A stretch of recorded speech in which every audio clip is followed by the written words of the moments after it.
Canna FarmCon for inviting me out. Thank you guys for showing up. This is it's been a cool convention.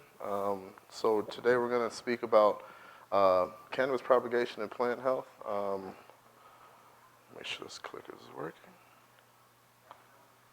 A lot of focus is put on the end product, and not a lot is placed on the science that goes into making the plant what it is. I'm here to talk about some breeding techniques, a few breeding techniques. I guess the main breeding points that you want to focus on when you're trying to breed your own chemovar, cultivar. We'll be going over some of the physical traits of the plant. But at the end of the day, I'm here to save you your time and money by telling you things that will not let you grow terrible looking plants. So let's get on with it. So cannabis by anybody's regards as a hot topic today. We have over 250,000 jobs that are being made by this industry alone. The state where I'm from, we have 700 acres of hemp that are being grown, and we have 0 extension pages to support these farmers. This is a gap in information and academia that should be bridged, and it's the university's task to bridge this, and this is what I'm working on at the university by performing some research that can support these farmers who are farming cannabis sativa. When it comes to cannabis indica, we have 8 states now that are recreational, and Texas just, I believe, got on the game, got on board for CBD and hemp. So even Texas is seeing the light. So this is, it's the wave of the future. Cannabis in this country, we can really attribute to the independent farmers, these people that are here today, people that have risked their safety and, gone against the grain to really bring a plant that a lot of people enjoy, to market. The way that the market is situated now has really transformed because of the way the black market was set up. So when things got legal, a lot of things just got kind of grandfathered in. Along with that came the quality of cannabis, and we can, like the care that man has given that plant on the far side, we can really give weight to what Frenchy Cannoli said at Concentration 2019. If you had the pleasure of making that speech, that was super cool. But he culminated with, "I'm nothing without my farmer." And that really gives credit to what everybody here is sitting, trying to learn to do. He was talking about us. We're the farmers, and somebody like Frenchy Cannoli can't do his job without farmers doing a good job in their grow rooms. So what is the difference in marijuana and hemp? At the end of the day, they are the same plant. Marijuana has always been selected for its resin qualities and for what it does to the brain. We have always experienced the terpenoid profiles of this other plant, and it's always been pleasing to us. That's why we give it names like cherry pie. What are the names of that? Strawberry cough and sherbet, and it's all due to the terpenoid profiles. Whereas hemp, you could say, has been more multifaceted. Its role in human society has been very important. We use it for everything. We've always selected it for its quality in fibers. The ability to make over 20% oil in its seeds has always been a huge selling point as to why we farm hemp. Our relationship, as I was saying earlier, has been multifaceted. We have used this plant literally for everything, from dietary supplements, its food. We can construct with it. I don't know if you've ever seen a hempcrete block, but it doesn't burn. The properties of this plant are very unique, and you can't find it amongst any other plant. That's why we will continue to farm this plant, and that's why the federal government decided to make it federally legal. So what does the science say about the differences in these plants? It's a big debate, but horticulturally, I'm only going to refer to this plant as the cannabis sativa plant when I'm talking about the hemp plant. Whereas if you're going to speak about the indica plant, that would encompass all other interspecies crosses. This terminology usually doesn't go outside of the horticultural science world.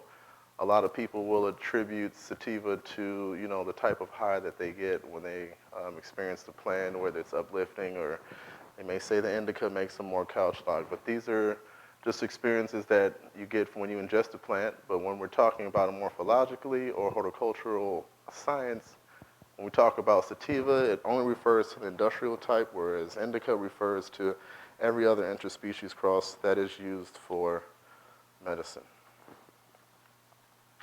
So let's get to the brass tacks of why I'm up here. When we get to the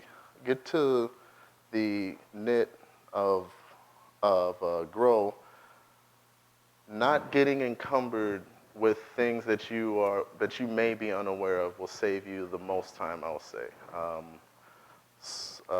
Moving things along at a steady rate of growth at the end of the day will save you time and money.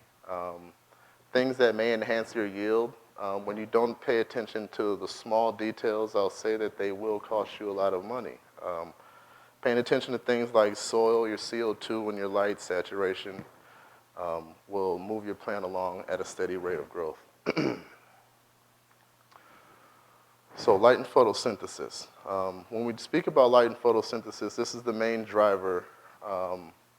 Light is the main driver of photosynthesis. Light is the main driver of a lot of dependent reactions in the plant. When you speak about respiration, there's a type of photorespiration. There's a type of respiration that is detrimental to the plant, and you won't get a text message or an email saying that the plant is in this type of respiration. This is caused by an overcrowding in your grow room. When there's more light than there is oxygen in your grow room, you move your plants into photorespiration, and the reason why this is bad is because your plant will just be taking in inputs and it will not be growing. It'll be trying to just survive instead of thriving. This is not a good thing, sorry. So moving on. Carbon dioxide. When you look at a plant is sequestered atmospheric carbon dioxide. This is the main building block of a plant. And we have come to find out horticulturally, when you put a certain ppm of CO2 in a room, it will up photosynthesis. We can see that around the 400 to 600 ppm. We can see that there's a direct increase in the rate of photosynthesis at the surface leaf of the New Guinea impatiens. The reason that this plant was used is because at the University of Minnesota, they were still trying to get used to using the cannabis plant, and we had to suffice with using the New Guinea impatiens plant.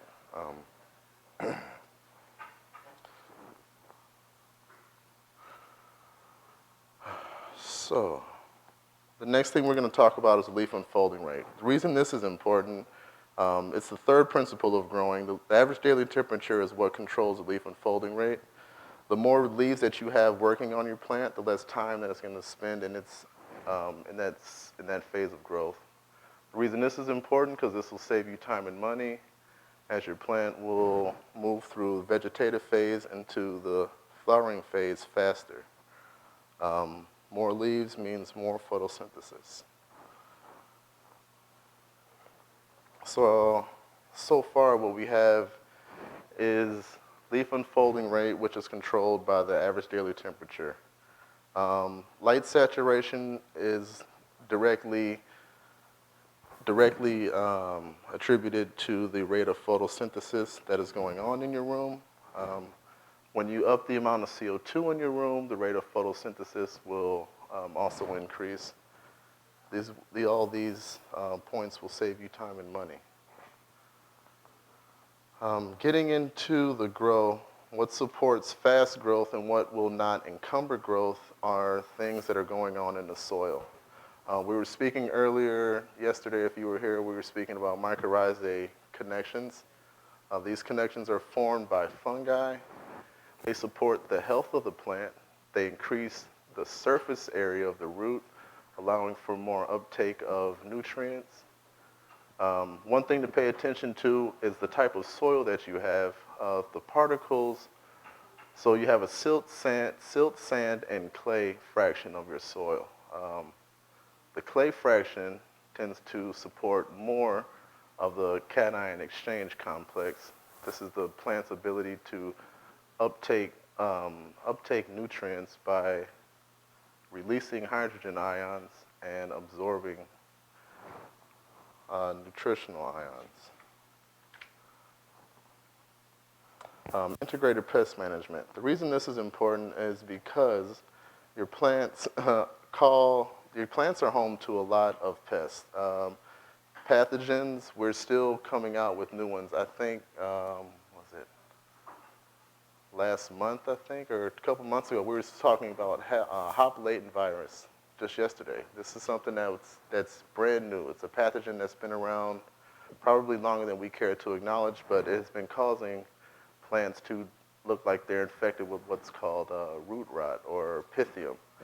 Causes your plant to senesce at the base of the stalk, just falling over, and it will not uptake nutrients. The reason these are important is because a lot of them can be controlled with just simple cultural controls. Things like botrytis, they like to set in environments that are 50% humidity and higher. So cultural techniques such as not watering your plant from the top down will prevent something like botrytis or what they call gray mold.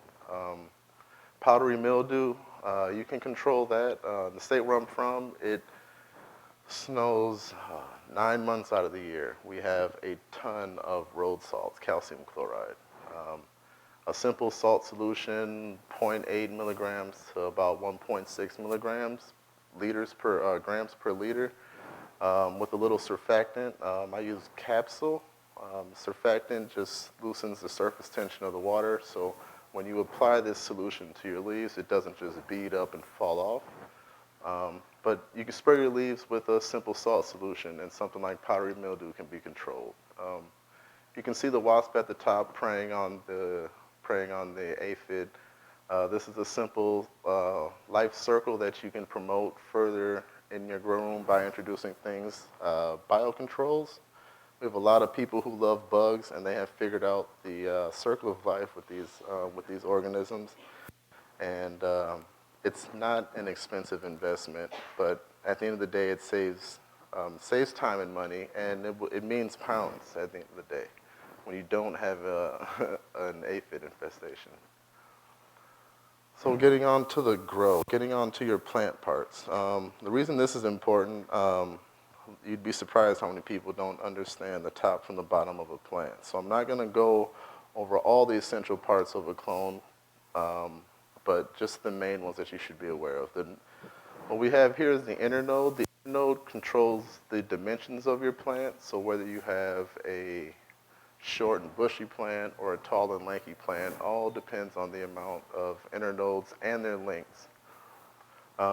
When you speak about the nodes are the flowering zones of the plant. If you can count the amount of nodes that are on your plant, you can possibly extrapolate the tendency of the yield. There are other flowering parts that form on branches. Those are also, they may not grow as large flowers, but the nodes closest to the stalk tend to grow the largest flowers as they have the most support.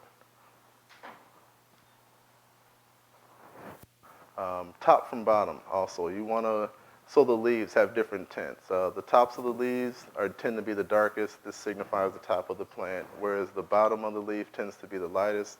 This will signify the bottom of the plant. Don't plant your clones upside down. You'd be surprised how often that could happen. Nutrition and deficiencies. So some nutrients in the cannabis plant are mobile, some aren't.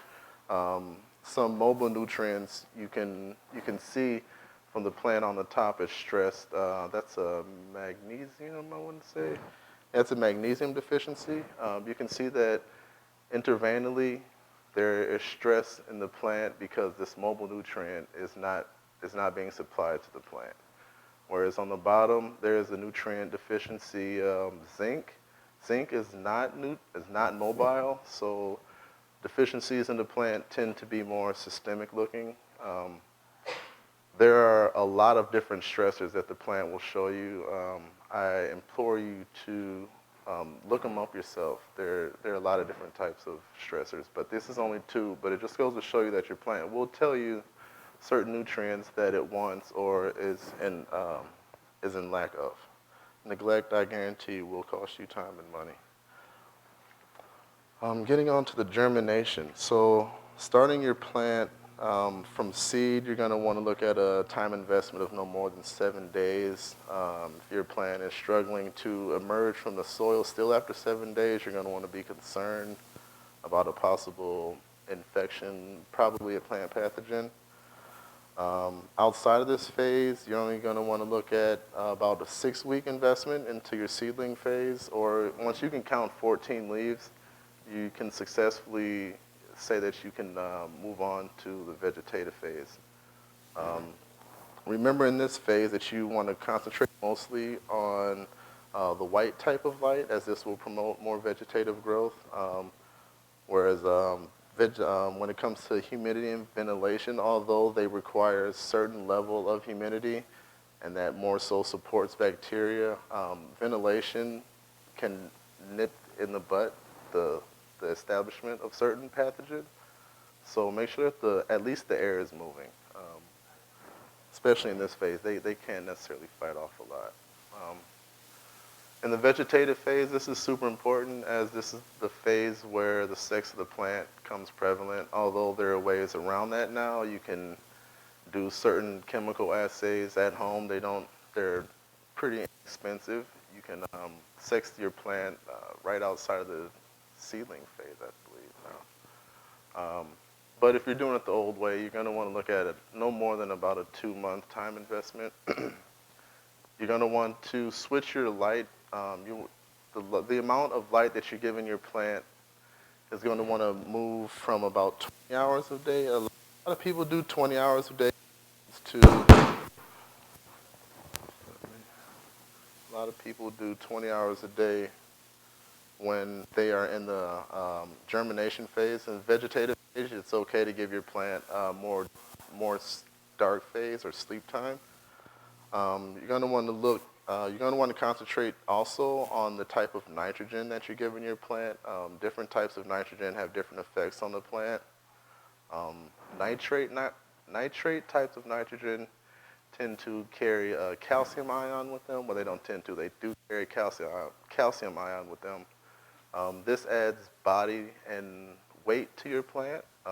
We measure this plant by value by weight. So any type of nitrogen that would add weight to your plant would seem more economic, I would say. But there can be benefits to using ammonia. This will build more of a fibrous root system. Say you have an outdoor grow and you are planting on an incline, it would probably be in your best benefit to have an ammonia type of nitrogen. This will also lower the pH of the soil as well. I know in California you guys can have a pretty high salt content in the soil, so this may be beneficial to use this type of ammonia in this phase. In the flowering phase, the main thing that activates flowers is switching your lights from 12 on to 12 off. Your plants will not grow flowers unless they have 12 hours of darkness. It doesn't matter what type of nutrition you're giving your plant, it will not form flowers until it activates the FT gene. This is only activated with 12 hours of darkness. Your fertilization requirements are going to change. You're definitely going to want to wean off the nitrogen. This promotes a lot of vegetative growth and will attract a lot of pests using more nitrogen in this phase. You're going to want to make sure that you focus on your CO2 also. Flowering phase, these plants become very CO2 dependent. Remember that 800 ppm, and photosynthesis will probably be at its highest, if you can remember to get all those points in there. So when it comes to breeding and novel chemovars, we've been talking earlier, we were talking on the panels yesterday about the differences in strains and chemovars. Land races, when you bring those together and you make those, that's how you get a strain. All the phalal generation, all the children that the mating of the land races have, you can call those chemovars. They are true breeding. They will have traits that are more predictable and will all originate from an umbrella of predictability. But this is all based on heritability factors. Heritability simply, sometimes people that's weird. Sometimes people call it hybrid vigor. I don't know why that's happening, but sometimes people call this hybrid vigor. We're farmers. Sometimes you've heard it called hybrid vigor. This is just the tendency of your child to do better than you. I guess it's a goal of all parents. You always want your child to outshine you. So heterosis, I guess, is the name of the game. So in closing, if you don't leave with anything, I want to have this sort of a lightning talk. Just remember these main points when you're growing your plants. Photosynthesis is supported mostly in this range of temperature. Anywhere above or below this, photosynthesis really tends to slow down or cease. This is essential for saving you time and money in your grow room. Internode length will increase as the difference in the day and night increases. So whatever your room is during the day, you take that and subtract that from the temperature at night. This is the difference. As this number increases, what I showed you earlier on the clone slide, that space of the plant will lengthen. As I was saying earlier, the stems will lengthen. Well, they do this lengthening mostly at a time of day, right into the beginning of the day. So at around this time, I would suggest if you're trying to control the dimensions of your plant, you should probably drop or raise the temperature around this time of the day. It would probably suit you the best if you're just trying to get simple morphological, whatever you're trying to go for. Just if you're looking for a bushy plant, make it hotter. If you're looking for a taller plant, make it colder. It's that simple. Remember, CO2 increases photosynthesis. You can go up to 1,000 ppm. I've heard of more. Some of these hybridized plants really suck up CO2. So a 1,200, 1,300 ppm I've heard of. There's a bell curve, but I will say some of these plants have been bred to perform and outperform current standards. So. But remember, outdoors is a cheap source of CO2. If you don't want to pay for it, you can just simply suck in the outdoor ambient. We drive cars everywhere, and we have a 400 ppm standing. So that's a cheap source of CO2. It won't get you to the mark, but it'll at least get you halfway there. I saved the meme to the end. I don't necessarily like memes. But remember, if you do not remember the pests, they will remember your plants. Ladybugs are fun to look at, but they are vicious. They're cheap, but they will keep your plants clean. They love soft-bodied insects. So shortcuts, there are no shortcuts. These are biological organisms. They need what they need when they need them. At the end of the day, I am the shortcut. There are other horticultural scientists out there, plant scientists, botanists, who go to school for 4, 5, 6, 9 years working on a PhD. You're going to want to look to these people to give you specific answers about problems that are going on in your grow room or just suggestions. I think the only shortcut in nature is an enzyme, and pretty sure they figured that out a while ago. So, yeah, just remember these main points, and yeah, I'd like to thank Canna FarmCom, Minnesota, the CAN organization, they promote a lot of cannabis science that is accessible to a lot of students, or people who are just looking to transfer from academia to the cannabis industry or vice versa. It's a real good industry resource to look into. Yeah, that's it. Thank you.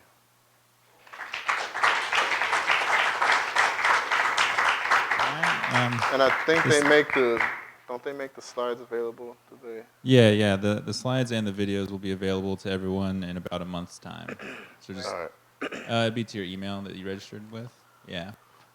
Any questions here? I was just curious about that 8 to light schedule you had. So it's an advanced bushing. So in different growing zones, you may have a glass house operation, depending on your light. So depending on the type of, depending on what season it is, you can light dep your room and put on an 8-2. This is advanced bushing. So you just it's essentially tricking your day into stretching out into like a 36-hour day. So your plants think that it's a super long, like old centurion day. So they'll want to do a lot of vegetative growth, a lot of bushing out versus growing tall. So it's just, it's a trick. A lot of people use it in Colorado. They use A2 just because it's per plant versus grow space. You know, in California, you can have a certain amount of grow space, whereas I'm pretty sure it's per plant. So they just concentrate on growing monster plants. So you give a super long vegetative phase, 8-2, you get a real big bushy plant, and then you know, pop it into flowering. Mm-hmm. Given the optimal temperature growing range that you put up there, does that mean that you cannot grow outdoors in a desert environment or not? And I'm speaking mostly for hemp as opposed to cannabis. So the desert environment is suitable for cambic style photosynthesis. That's C4 photosynthesis. Cannabis is a full sun plant. The places where it naturalized are necessarily desert areas. There are types of cannabis that can handle that type of irradiance and salt in the soil, but generally you're gonna have a very stressed out plant in the desert. There's really no way around that. It's just not the type of photosynthesis that's suitable for that environment. Do you think you can expand a little bit on the detrimental effects of excessive CO2 in a grow space? Excessive CO2? Yeah, let's say above, you were mentioning a bell curve. I've seen that same bell curve. I just don't understand like what's happening physiologically in the plant when there's excessive CO2 levels in an environment. Well, just like us, when we're all blocked up in one room and it's hermetically sealed, you start recycling your gases at some point. And that's pretty much what's going on. At some point, the concentration of gases that it's making versus gases that it needs for photosynthesis just gets too high. It's kind of choking itself out. But like I said, there are some cultivars out there that can handle 1,300 ppm in a small room, but we just have to do more research. There's more research so we can quantify and actually make a bell curve for specific chemovars, you know. I'm sure that there are, you know, like a full-bred indica, which is naturalized in desert areas, can handle higher levels of CO2 just because of the heat that it has to handle. So I'm not negating that there could be possible, but we just need more science, need more research. This question might be a little off topic, but I noticed that you'd had the picture with the mosquito when you were showing some of the resin trichromes on the flower there. And cannabis has similar morphology to a lot of carnivorous plants. It has a resin trichrome. Do you feel we could actually label cannabis as being a carnivorous plant? That's funny that you brought that up. So yeah, we have there are carnivorous plants that have trichromes that are situated just like the capitate trichromes on this plant.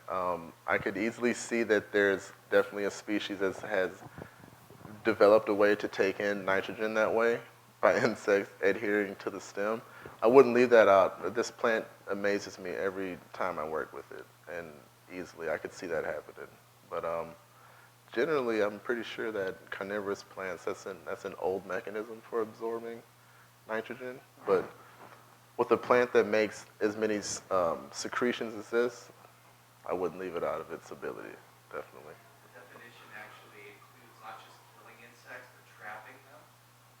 Oh, Trapping animals, so in a certain respect, there you go. cannabis could be trapping us. There's Convincing us to feed it nitrogen. there's no other reason why it should be making the THC. It's not essential to growth. So there's definitely something to be said behind that. It's, you know, like the carrot on the fish stick, you know. So yeah, this plant has definitely differentiated itself to please us. I will definitely stand behind that. Yeah. Anything else? Okay, I got the mic now, back here. So, with regard to supplemental CO2, I don't think anybody's going to argue that adding a lot of CO2 is going to add weight to your plant. I have heard it argued that it will add weight to your leaves and stems and potentially not contribute to cannabinoid growth. Have you seen any evidence one way or the other in terms of adding that CO2? Are you adding to those, you know, isoprene units that make terpenes and cannabinoids, or do you think it just all ends up in like cell walls? Yeah, CO2 is a building block of the plant. Cannabinoids, all those things are secondary metabolites. Those are all differentiated in soil and the nutrients. Microbes that the plant's absorbing, those all tend to be the substrate pools for which these isoprenes are differentiated from. They all travel down specific pathways, MEV, MEP pathways. We know about those, but yeah, that all tends to come from soil health. CO2 doesn't attribute to secondary metabolites in the plant. It can up photosynthesis, which, by the way, can up production of said secondary metabolites, but not directly. Pretty sure the carbon molecule that it gets comes from the Krebs cycle to make THC. So yeah, it's molecular exchange. Thank you. Yeah. Oh, and if cannabis is a carnivorous plant, it's doing a really shitty job. I'll take that. Nobody ever got high.